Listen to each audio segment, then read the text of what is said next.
always wondered how Christmas trees are made. We're here today at a Christmas tree farm to see how they're made. It takes 10 years to grow a Christmas tree, and they come from tree farms where special varieties like spruce, pine, or fir trees are grown. I arrived at the farm. People getting their Christmas trees. And it's safe to say I've never seen anything like this before. We're here today at the Elliott Tree Farm, and we're gonna learn about Christmas trees and how they're harvested. Let's go meet the owner of the farm. Oh, hi. Yeah.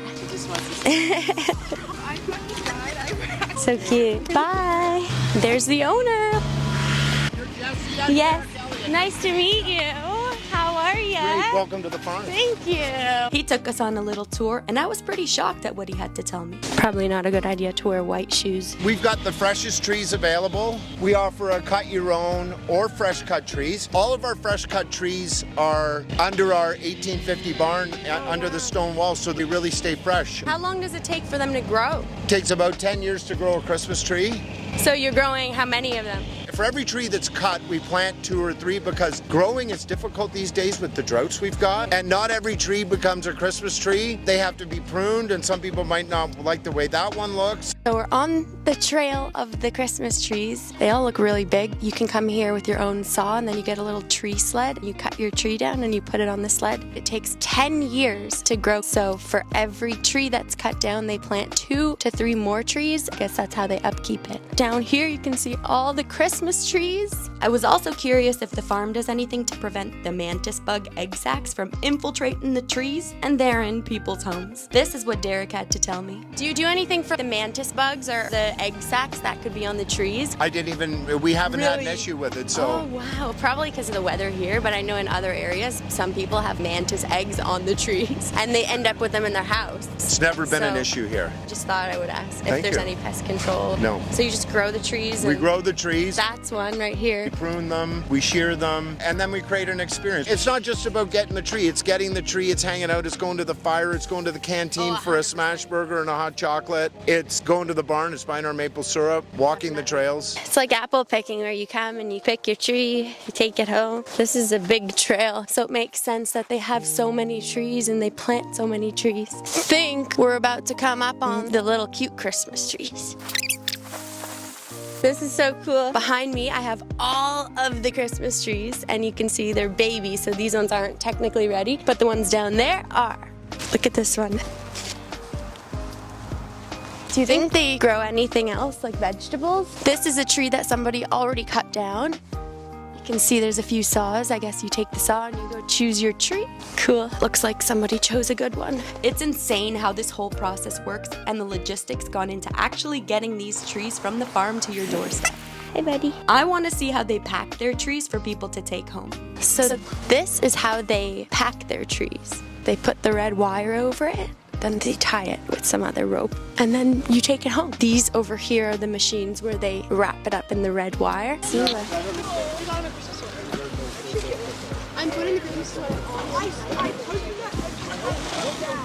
It was quite fascinating to watch. Yeah. I didn't have my pocket knife on me, it's better. Then they take it for transport. And before I left, I had to check out their maple syrup museum because it's very well known in Ontario.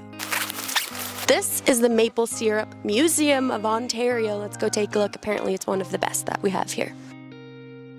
This is a cree snowshoe. These play a vital role in maple syrup production, particularly among Indigenous communities of Canada. These are just to navigate landscapes during the maple syrup harvest season, and this is where the maple syrup comes out of. And then you have gathering pails and pioneer sap buckets. The gathering pails are used for carrying the sap from the buckets on the trees to the gathering tank on the sled or in the nearby sugar house for convenience and to prevent slopping over. The gathering pail with a large bottom and a small top works best. These sap buckets are for processing, so they're vessels that play a crucial role in the production of maple syrup. Hollowed out logs with stones, so you can see maple sap was poured into the hollowed out logs, and then stones heated from the fire were added, and then the heat from the stone evaporates the water from the sap, leaving a syrup that became what we know today as liquid gold, so maple syrup. There's so many things that go into the making of maple syrup. Sap containers, birch bark buckets, and then hollowed out logs with stones, and they each play a role in the production production. And to actually collect the sap, the tree gets notched with a hatchet. They create a V-shaped incision in the tree's bark in the inserting tubes, and then they insert the tubes made from materials like basswood or the willow. And to collect the watery sap during the spring season, birch bark bowls known as monarchs were positioned beneath the taps, and then the sap is cooked by placing the hot stones in the hollowed out logs. The owner actually let me know that this farm is For Christmas and Maple Farm, so we're open a Christmas season for Christmas. Maple season, to really experience the museum, you want to come between Family Day and April 7th for our maple experience. Okay. So in February, they have a whole maple syrup tour where we can watch them actually make and produce the syrup. So you already know I will be back in February for that experience. But I'm so thankful I got to learn more about how Christmas trees land from the farm to your home and really how they play such a pivotal role in bringing together families to celebrate the holidays together. I hope you learned just as much as I did here in this video. Thank you so much for watching this week. Don't forget to like,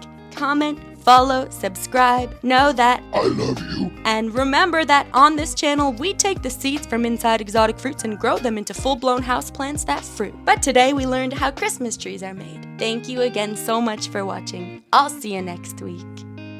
Well, thank you so much. I appreciate your time. If you want another sound, but I can give it to you later. Okay, perfect. Thank you so much, Derek.